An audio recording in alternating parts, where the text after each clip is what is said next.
On a warm day in August 1951, a helicopter appeared in the sky above the Berlin Olympic Stadium. 75,000 people had gathered there to watch a Harlem Globetrotters basketball game. The crowd looked up.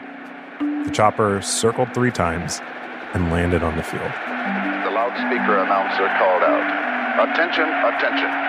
A black man in a white suit stepped out onto the red cinder track. "Ladies and gentlemen, the greatest runner in the world returns to Berlin."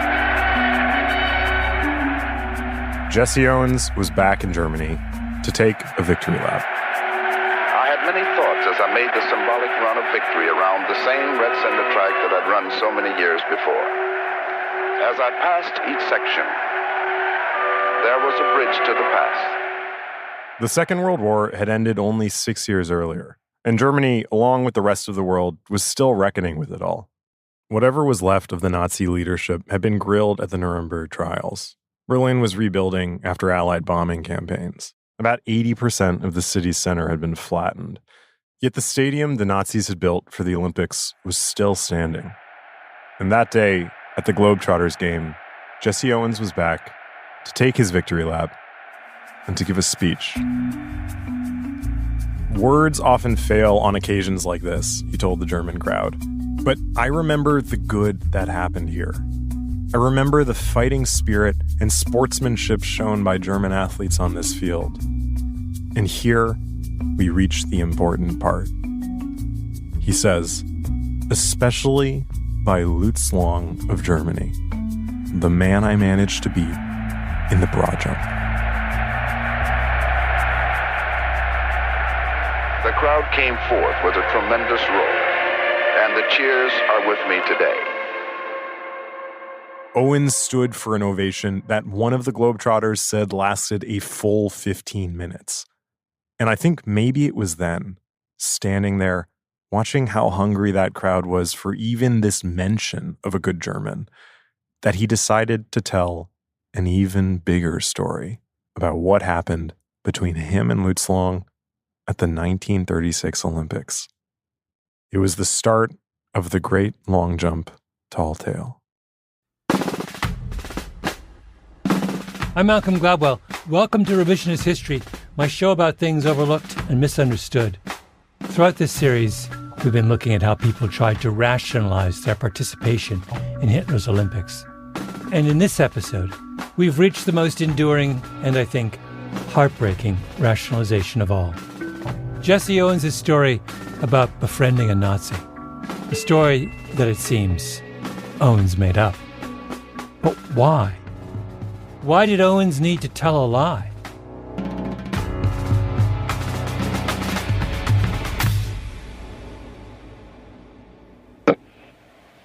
Our home was in Alabama, and my parents were sharecroppers on this particular place. In 1961, Jesse Owens sat down with an interviewer to record an oral history. She, a white woman in cat's eye glasses and pearls. Owens wore a suit. The two sat in mid-century modern armchairs so close their knees were almost touching. The curtains were drawn. The room was filled with smoke. They spoke for 6 hours, starting at the very beginning. What about the people that owned the big house where your father was a sharecropper? Was this a Negro individual, No, or he was a white? It was a white. The first tape is mostly about Owens' early life. Growing up one of the youngest of 10 brothers and sisters in Alabama, he was a sickly kid with a sunny disposition. His parents had him late, called him their gift child. It can be hard to know things for certain about Jesse Owens' life. His biographer, William J. Baker, once wrote of him, Jesse Owens was always strong on imagination, weak on literal truth. But whatever the facts, I believe his tone of voice in this tape, its warmth and its weariness. You hear about the setbacks, the time he saw his mother crying while folding the laundry because she couldn't afford clothes for him. And then you hear about the triumphs.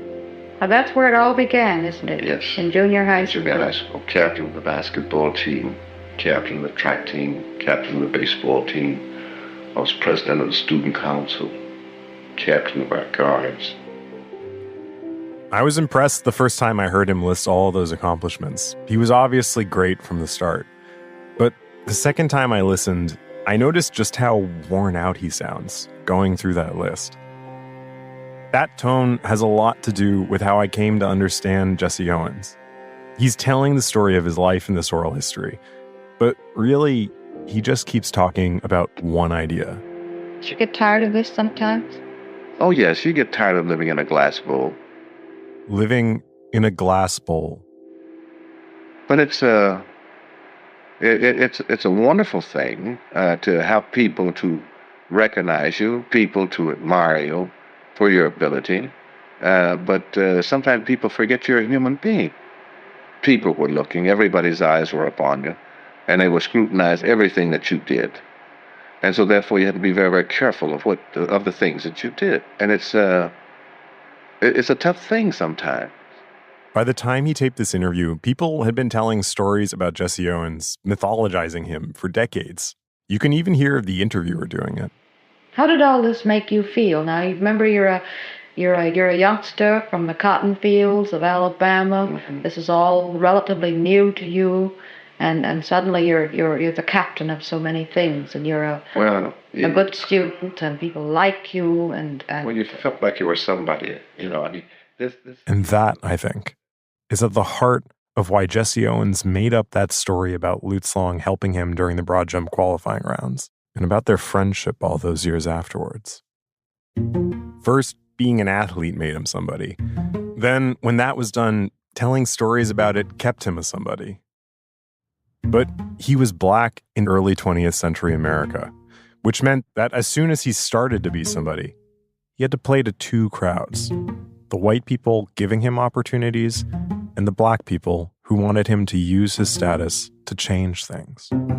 If you're the first to come along, or you're a pioneer, you represent not just yourself, but you represent your category. And he's being asked to represent his category in a way that obviously no white athlete is being asked to represent their category. Yeah, and I actually think what's striking looking at Jesse Owens' life is how early that starts for him. I mean, he's sort of a superlative athlete from a very young age. And then this just keeps happening to him. It was the same when people started boycotting the 1936 Olympics, wondering if he would too. He's at the time how old? I think he's 22. So we have this kid who is being asked to parse one of the most complicated kind of moral and political questions of the time, and he's being torn in two directions. At first, Jesse Owens seemed to see the situation in Germany clearly, the violence and the discrimination, and he supported the boycott. He knew what it was like living in the United States under Jim Crow and segregation. He said in a radio interview that, quote, "If there is discrimination against minorities in Germany, then we must withdraw from the Olympics." To which his white coach, Larry Snyder, responded, basically, suit yourself. But if you skip the Olympics, you're going to be, and this is his exact phrase, a forgotten man. The opposite of a somebody. In the end, 18 black athletes went to Berlin with the U.S. Olympic team that year. Each of them had to wrestle privately with the question of whether or not to participate. But because of the glass bowl, Jesse Owens had to do it in public.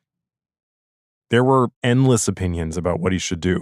Even the secretary of the NAACP, Walter White, had an opinion, best represented in a letter to Owens that he drafted but never sent, which now sits in the archives. I fully realize how great a sacrifice it will be for you to give up the trip to Europe and to forego the acclaim which your athletic prowess will unquestionably bring you. On the other hand, it is my firm conviction that the issue of participation in the 1936 Olympics, if held in Germany under the present regime, transcends all other issues. Participation by American athletes, and especially by those of our own race, which has suffered more than any other from American race hatred, would, I firmly believe, do irreparable harm. The very preeminence of American Negro athletes gives them an unparalleled opportunity to strike a blow at racial bigotry and to make other minority groups conscious of the sameness of their problem with ours. If the Hitlers and Mussolinis of the world are successful, it is inevitable that dictatorships based upon prejudice will spread throughout the world. White never sent that letter, but it captured how a lot of people understood the stakes of the choice that Jesse Owens had to make. Deny his Olympic dreams for the good of Black America, or go to the Games at their expense. But you could have given up at this point. You didn't have to go on with it if the recognition and the status hadn't been as important to you as it was. You could have said, I'm through with this nonsense. I'm going to finish my education and go on and become a lawyer or something else. Well, this you could have done. But yet and still you feel that here you are, where people have made it possible for you to start. Why, at this point, you're not any greater than the people will make you.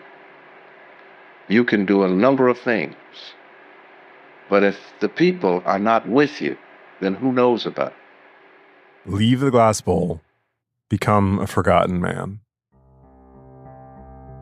So Jesse Owens went to the Olympics with everyone watching, and he made a miracle happen. He's the yardage out in front. Matt Camp is coming second up on it. The world's most superb runner makes the others look as if they're walking. He won gold medals in each of his events, the 100 and 200 meter dashes, the 100 meter relay, and that legendary broad jump. And for a lot of people, all those medals seemed to validate his choice to go.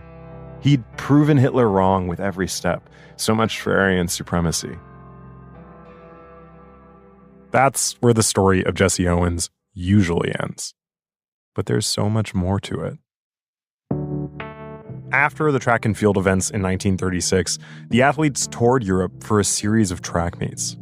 Avery Brundage, newly a member of the International Olympic Committee, had organized it with the Amateur Athletic Union. The organizations would pocket their cut of the ticket sales. But the athletes couldn't make money from the meets, remember? The games were for amateurs. No money for sport. Jesse Owens once said, "All we athletes get out of this Olympic business is a view out of a train or airplane window. It gets tiresome. It really does." Staring out those windows, I think he had started to contemplate his future. And I don't think he liked what he saw. They were expected to keep training, compete for a few more years until their bodies started to fall apart. Maybe there'd be another Olympic Games, but then what? Owens didn't come from a rich family. He'd barely had the time to get an education with all his training. What kind of job could he do once his athletic career was over? After the Berlin Games, he was really famous. Offers had started to come in. $25,000 for 2 weeks with an orchestra in California. $40,000 for 10 weeks of shows with the entertainer Eddie Cantor. Now that's serious money. In 1936, that was a fortune. He began to think about leaving the tour and going home. He could be rich. But going professional would be violating Olympic rules, and missing the rest of the tour would too. He could never compete at the Olympics again. Those were the rules. Rules enforced by Avery Brundage, who took amateurism extremely seriously. After the Berlin Games, a reporter asked him about rumors that Owens was going to quit the post-Olympics tour. Have I to understand, Mr. Brundage, that you have received information that Owens will not go to the start at Stockholm? He will not appear. I hope that Owens will keep his engagements. He's been one of the finest boys we've had, and we hope that there will be nothing to mar this record. These were crocodile tears. By the time he gave that interview, Avery Brundage already knew that Jesse Owens had a ticket for a steamer back to the United States, leaving before the end of that tour. Well, let us hope that all these are just rumors. Jesse Owens was banned for life from amateur sport. The 1936 Games would be the last act and the pinnacle of his athletic career. He went to the press with a rare complaint. "I came over to Europe with only $10 in my pocket. To make matters worse, I've lost 6 pounds being pushed around and circused all over Europe. They sent me to Prague from Cologne without a cent, and I had to run a race in Prague without having had an ounce of food for 10 hours. I am turning professional because I'm busted, and know the difficulties encountered by any member of my race in getting financial security. I want to get some money while I'm in the spotlight." He tried to make the most of it. He became an entertainer, even tried tap dancing. And along the way, he was working to keep up with sports too. But it was like everything had gone a little sour. He was supposed to race against another amateur in Cuba, a sprinter, until Avery Brundage caught wind and said he'd ban that sprinter from American amateur sport if he went through with the race. So they replaced the guy with a horse. Cuba. Jesse Owens, the ebony streak of Olympic Games, celebrates turning professional by racing against a horse. Jesse had a start of 40 yards in 100 and he won by inches. So what? So when Jesse Owens went professional, that essentially was the choice he made. To spend the rest of his life reliving those 2 weeks in August 1936. He was trapped, as if he'd jumped into that broad jump pit and sunk to his knees in quicksand. Which is not to say that it wasn't also a good life. He had 3 daughters. He was involved in presidential campaigning. He ran a fitness program during the war for the U.S. Office of Civilian Defense. He led a big life. But in order to do all the other stuff, he had to keep the dream of those 2 weeks alive. You can even hear this in that oral history. When they start on that third tape, Jesse Owens is in the middle of talking about his actual life now in the 1960s. He's complaining about some business deal that went south. Deal for me, and I got this thing over to the bank, and I made a mistake by not having 2 sources, you know. So again, this was a guy with a life. But the interviewer is like, yeah, sure. What about the Olympics, though? What else is new? Jesse, let's go way back now to 1936 and reminisce about the Olympics. I'm sure that you have told this story how many hundreds of times to how many papers and magazines and person, and this has been broadcast certainly many times, but for the historical library, we'd like to have a record of the Olympics in your own words. The feeling that you had when you knew that you were going to go. His job was telling the story of the Olympics. And once she asks, he gets right to it. I remember it was in July the 4th of 1936 when we had the final tryouts for the Olympics at Randall's Island. And that was the 4th and the... But the thing about telling one story for your entire life is that the meaning of that story has to keep changing with the times to stay marketable, to keep enough eyes on that glass bowl. And in 1951, at that halftime speech during the Harlem Globetrotters game, he discovered its most powerful edition. Lutz Long. We'll be right back.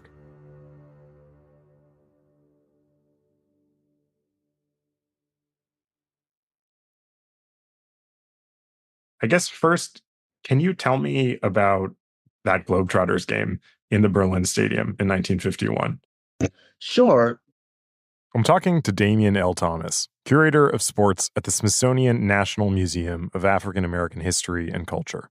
He's the author of the book Globetrotting: African American Athletes and Cold War Politics. The Harlem Globetrotters were just starting to travel internationally, and they had played a game in Frankfurt a couple of days before. And one American official had asked them to play this game in West Berlin because at the time, the Soviets were doing a lot of festivals, a lot of exchanges, and they wanted to ensure that the U.S. and the West was able to tell their own story. In the Cold War, the U.S. and the USSR were fighting for the hearts and minds of the rest of the world, which led them, bizarrely, straight to the Harlem Globetrotters. The Harlem Globetrotters, basketball wizards extraordinary. Their patented blend of brilliant play and zany capers has made them the most popular team in the history of the sport. Before the NBA was a big deal, before black people played even college basketball in any great numbers, the Harlem Globetrotters were a kind of traveling basketball circus. True to the name, they were all over the place. It was a major operation, run by one of the most infamous and ruthless sports promoters of all time, a white guy named Abe Saperstein. How many miles to go, Abe? 12. Come on, let's push again, fellas. You've probably seen footage of them playing. A lot of fake passes, improbable shots, and goofing around. Except, they're totally incredible at basketball. Even in slow motion, their magical hands fool you. I was talking to Damian Thomas, though, because underneath the goofiness, there was something more sinister going on. The Harlem Globetrotters were also so deeply tied to minstrelsy, which was the dominant form of entertainment in America from the 1880s through the early 1950s. The players, almost all Black Americans, were often referred to as clowns. Meet the most colorful comedy act in present-day sport. Purists say they make a mockery of the game. They clown, they juggle, they fool. But where some people might see a kind of basketball circus, the State Department saw the perfect propaganda weapon. People often didn't think of sports as having ideological content. And so, whereas other forms of American culture would be resisted, sometimes Coca-Cola, sometimes blue jeans, rock and roll, and American movies were shunned. People often welcomed basketball because they didn't think of it as having a propagandistic function, but it did. And it's one of the things that made it very important is that people didn't see it as containing hidden messages. A lot of Soviet propaganda during the Cold War called out the lie of American equality. The U.S. might talk about all people being equal, but the country was segregated, and really only white people had a shot at a decent quality of life. It was true, and a particularly useful message for the USSR trying to get African and Asian countries to ally with them instead of the U.S. So the United States responded with a big hidden message about the Globetrotters. A message with two parts. First part, hey, look, we have wealthy Black people in this country. And the second, much more sinister part. Look at these clowns. Don't you see why we're segregating them? Number 50 is Goose Tatum, a clown with the longest arms in the sport. With his 7-foot overall reach, he rakes in $7,000 a year from a team which grossed $1 million last season. You would see these situations where maybe Goose Tatum, who was the lead clown, would lay on the floor and read the newspaper while the game was going on the other end of the floor, designed to stress that African Americans were lazy and then were unresponsive or weren't mentally engaged in the game. And so you saw all of these various ways where these stereotypes played out in some of the comedic routines of the Globetrotters. It allows the State Department to make the argument that African Americans don't have full equality, don't have all of the opportunities that are available to white Americans because they are lazy, they're not as intelligent, they are not ready to occupy a space of full equality. The State Department needed Black success stories that also made segregation look okay. Enter the Globetrotters and Jesse Owens. And how did Jesse Owens become involved in all this? All throughout the 1940s, Jesse Owens had traveled sporadically with the Harlem Globetrotters, and he would serve a variety of functions. He would serve as the press secretary, the announcer during the game, and also as halftime entertainment. And typically when he performed during halftime, they would set up hurdles around the court, and Jesse Owens would jump over the hurdles around the court as a halftime entertainment spectacle. At one of the Globetrotters promoters' events, he ran a race against another Black athlete on his hands and knees, even worse than that horse race in Cuba. He writes about that, and he writes about how he felt humiliated and felt as if he was being treated less than. But then he also writes, well, what else was I supposed to do? Yeah. What were other options available? And that is how, in 1951, Jesse Owens returned to the Berlin Stadium at the behest of the State Department as the Black superstar with a story to tell about a kind Nazi. Jesse Owens had spent much of his life in the glass bowl. He knew the rules. And so during his second visit to Berlin, he focused on the part of his story the Americans and the Germans most needed. The part about Lutz Long, a good white German who'd embraced a black man. Just the day before that Globetrotters game, Owens had finally met Lutz Long's widow and his son Kai. It seems he told them that untrue story about the qualifying round and how Lutz Long had helped him keep from fouling out. And maybe he'd seen how much the story of Long's kindness had touched Kai too. It was another story with two messages. Hey, look, the US and Germany can be friends again too. And also, how bad could segregation be if this black superstar could still see the humanity in a white Nazi? And it was a smash success. Owens stood outside that stadium for hours after that game, signing autographs. The U.S. State Department's office in Berlin sent home a report. Appearance, Harlem Globetrotters with Jesse Owens in Olympic Stadium, August 22, even more successful than anticipated. And this became one of the most requested stories that Jesse would tell on the speaker circuit. After that trip to Germany, Owens began to tell increasingly elaborate stories about Lutz Long. By the 1960s, in public, the story had grown to Lutz Long helping Owens to qualify. Later came the apocryphal letters. But with each version of that story, Owens was masterfully navigating the complexities of Cold War U.S. racial politics. It's somehow an apology for his own excellence, because the premise of the story is that he, a person who holds the world record in broad jumping, needs to be instructed on how to approach the pit by a Nazi. No, but actually, Ben, it's worse than that. Because the story itself has its own kind of implied racial bias, which is he's not just being instructed about how to conduct the long jump. He's lost control of his own emotions. Yes, he's being instructed about how to control his emotions. Yeah, actually, he's not being told how to control his emotions. He's being told how to handle the fact that he will continue to be unable to control his emotions. Yes, it's worse. By jumping. It's worse. It's not like Lutz Long comes up and is like, here's a transcendental meditation that I think you could do to really get this under control. Yeah. The meta story in that story is so kind of like weird and distasteful. And Jesse Owens is forced to play along with this kind of deeply offensive narrative. Oh, but that's the really sad part, though, is he's not forced to play along with it. Like, he generates the narrative. Like, there's many people that I'm suspicious of who play several meaningful white co-writers on this story, but I really think that Jesse Owens is the first mover. So he's so internalized these. Yeah, well, he knows enough. He knows enough about what it means to be a black man in 1936 that he knows that that's the story. That's the plausible version of the story.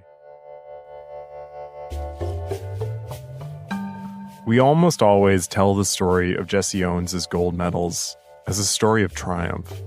Actually, Triumph is the title of a best-selling book about him. It's the name of a Jesse Owens History Channel documentary that just came out. And I'm not saying that Jesse Owens didn't triumph, or that he didn't enjoy the fame or the money. But look at what 2 weeks of triumph cost him. A life behind glass, playing a version of himself in a story of racial reconciliation that he must have on some level known was just not true. And it was a story that worked like magic, until all of a sudden, it didn't. We'll be right back.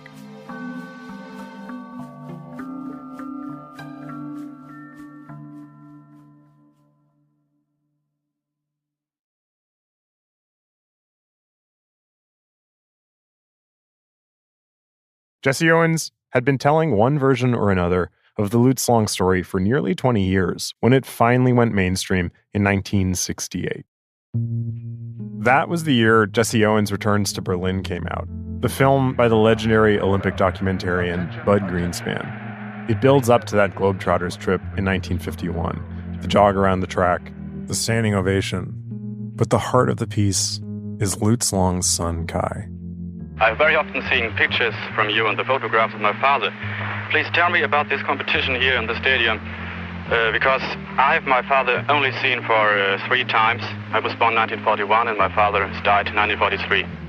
Remember, Kai was still a kid when his dad died. He didn't know his father. And in the film, Jesse Owens tells him a story about how his dad helped Owens qualify for the broad jump. Kai, you probably don't know it, but your father was greatly responsible for my winning the broad jump in 1936. It all happened on the other side of the field here when we had the preliminaries for the running broad jump. And on the first two jumps, I fouled on one and didn't go far enough on the other. And your father came to my assistance, and he helped me measure a foot back of the takeoff board, and he held the tape until I measured a foot back as far as my takeoff was concerned. And then I came down and I hit between these two marks, and therefore I qualified, and that led to the victory in the running broad jump. He seemed to say, sure, your dad would go on to fight with the Nazis, but he was a good man. Kai asked Owens if he'd like to recreate the famous photograph of his father. They laid down in the grass together. The film was a huge, huge hit. The first time Jesse Owens really got his Olympic glory back. The 1936 games were before people had televisions in their homes, so Americans hadn't really seen the footage of the games before that movie, hadn't seen just how incredible Jesse Owens' Olympic achievement was. I haven't watched a lot of track and field, but it still takes my breath away. The long jump especially. It just looks like he's running on air. And as he leaps, he raises his hand above his head, and he just soars. It was a new Olympic record, 26 feet 5 1/3 inches. The first one to greet me was Lutz Long, an athlete of special courage. He put his arms around me, and we walked down the broad jump runway directly in front of Chancellor Hitler's box. The Bud Greenspan documentary meant that Jesse Owens finally had it all again. His fame, his financial security, and his Olympic glory back. And all that had come just in time for another Olympic Games, Mexico City, 1968. By that point, Avery Brundage had become the first American president of the International Olympic Committee ever. And decades after suspending Jesse Owens, Olympic leaders had seen the power of the Owens story and welcomed him back to the Olympic movement as a kind of figurehead. In Mexico, Jesse Owens was a guest of the government, an adjunct of the U.S. Olympic Committee, and a radio commentator. But once again, the games were about something more than sports that year. It was the summer of 1968, the height of the civil rights movement. And like in 1936, there was talk of Black American athletes protesting the games, specifically the track athletes Tommy Smith and John Carlos. Everyone was on eggshells. One day during the games, Jesse Owens was walking through the Olympic Village when he ran into Carlos. I know this because Owens' radio co-host Les Kiter was with him, and later he wrote about it in his memoirs. Carlos apparently confided in Owens that he was planning some kind of protest the next day. Owens got anxious and told him not to do anything public. And then, apparently, Carlos got frustrated. And in the middle of the Olympic Village, he pointed a finger at Jesse Owens and yelled, "You goddamn Uncle Tom." Owens was stunned. The next day, John Carlos won bronze in the 200-meter sprint, and Tommy Smith won the gold. Owens was in the radio booth high above the field watching. According to that radio co-host Les Kiter, Owens said, "Boy, I hope nothing happens when they play the national anthem. They might refuse to accept the awards." Instead, something much more dramatic happened. They accepted their medals, but then they took the podium shoeless and raised gloved fists in a Black Power salute. The image was broadcast across the world. Yesterday, they came in first and third in the 200-meter dash, and then stood on the victory platform with bowed heads, wearing black socks and gloves in a racial protest. Kiter said that when Jesse Owens learned what Smith and Carlos had done, he sat there and repeated 3 words to himself. "Oh my God." They were also breaking a very important unwritten rule in America, which is you don't criticize the United States in foreign land. And so Jesse Owens was aware of that rule in the 30s and in the 40s, and he was certainly someone who abided by that. That's Damian Thomas again. Smithsonian sports curator. Jesse Owens is from an era where it was important for you to be a credit to your race. Yeah. And so the way in which you advance African-American opportunity, access, was through good behavior. It was through embodying these middle-class values, chastity, thrift, temperance. But by 1968, African Americans are half of the players in the NBA, a third in the NFL, and a quarter in Major League Baseball. And so the mere presence of African American athletes is no longer seen as progressive in and of itself. It's seen as now the status quo 30 years after Jesse Owens won gold. And so athletes in the 1960s are now saying that the country needs to do more, that you need to be more engaged with solving racial problems and racial issues. And so athletes by 1968 are willing to confront America. And they're willing to confront America before a worldwide audience. Avery Brundage was apoplectic, and in one of the most deeply cynical twists of fate, Brundage and the International Olympic Committee asked Jesse Owens, whom they'd previously banned for life, to go see Tommy Smith and John Carlos to ask them to apologize and promise not to protest again. And he did. He was received the way you might expect. They would not be apologizing. Tommy Smith and John Carlos were kicked out of the Olympic Village and banned from future games. They had faced a conundrum a lot like Jesse Owens had 32 years earlier, but they made the opposite choice. Jesse Owens must have felt as if his whole life was on trial. I mean, just listen to Tommy Smith. Had I been a good boy in Mexico, I could have probably been monetarily richer, and I would probably been a bigger figure than I am right now. But yet and still, I would have to fight myself from the inside. The day after their protest, on air, Owens' radio co-host asked him to compare the Black Power salute with being snubbed by Adolf Hitler in 1936. Another story about something that had never happened. Owens was taken aback. He just spent the whole night trying to get the athletes to apologize. He paused for a second and said, "The two are not similar, but I guess I was the only one involved in both." And then he talked about the night before, and he began to weep. It all hit Owens extremely hard. So hard that he wrote a book-length response to the Black Power movement. He titled it Blackthink, one of a series of books he wrote at the end of his life with a white co-author. And here we find ourselves again at Lutz Long. That book came out just 2 years after the Mexico City Games, but it's almost written like he's still there. There's a kind of urgency to it. It's like what he wishes he'd said in that conversation with John Carlos and Tommy Smith. And what did he wish he'd told them? A story about a good German. Lutz Long. About how his friendship across racial lines was even bigger and even more improbable than anyone ever could have imagined. At Blackthink's climactic moment, Jesse Owens wrote, "Don't pass up your Olympics and your Lutz Long. Don't let the black thinkers sell you out."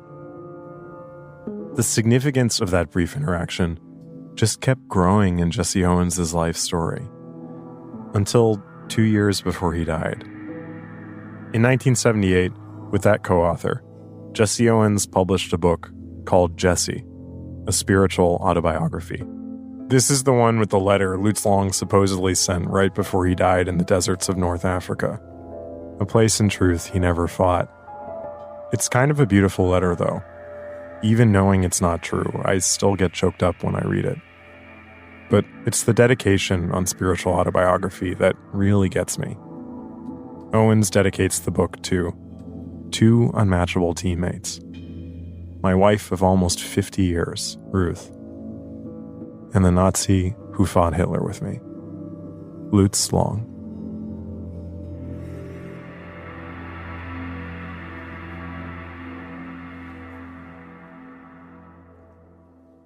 Tom, can you hear me okay? I can, yes. Okay, fantastic. I had one last question. How did Jesse Owens feel about making this story up? Did he ever talk about it with anyone? So I called Tom Ecker. Once a great track and field coach, he trained Sweden for the 1968 games. He's something of an Olympic historian. He's 89 now. He was born the year before the 1936 games. I met with Jesse Owens a few times, and then I brought him to Cedar Rapids, where I live, and he came here and spoke to a group. And he slept in your daughter's bed. Tom's wife, Carol. Yeah, he slept at our house. Wow. So you guys actually had a good relationship. Yeah, we got along really well. He told a lot of the same stories that I love to hear. One of those stories, of course, was the Lutz Long broad jump. Tom had heard the story before, but it didn't quite add up. He'd never seen any official account of an interaction between Owens and Long during that qualifying round. He knew the famous sports writer Grantland Rice had been watching the event through his binoculars, and in a detailed account of that day, Rice described how calm Jesse Owens looked when he made that final jump. He didn't say anything about Lutz Long. Decades later, in Cedar Rapids, Tom says he asked Jesse Owens about the jump himself. Oh, yes. Yeah, we talked about Lutz Long and the fact that most of that was made up. He admitted to it? Oh, yeah. Why did he make it up? Oh, he wanted to tell good stories. He told me that he wanted to just be able to tell good stories, and that was a good story. We all know it wasn't true. I'm left with this image of Jesse Owens falling asleep in a little girl's bed in Cedar Rapids, Iowa, where he's once again been called to tell his great story. And what dream could visit him then? That one day, he woke up alone in a strange land and stepped out onto a great field in a big glass bowl to fight for a country that didn't want him, against the people who were most supposed to hate him. And then, all of a sudden, one of them reached out and touched him. Under the circumstances, who's telling the truth? We posed as his father and I did on the grass of the stadium. And though it may seem a little childish, doing it brought back memories of a warm interlude in my life, when a fellow athlete showed a special grace and a special courtesy when I needed help. I've experienced many moments in the sun, but perhaps the most rewarding was to have Lutz Long beside me on the winner's platform.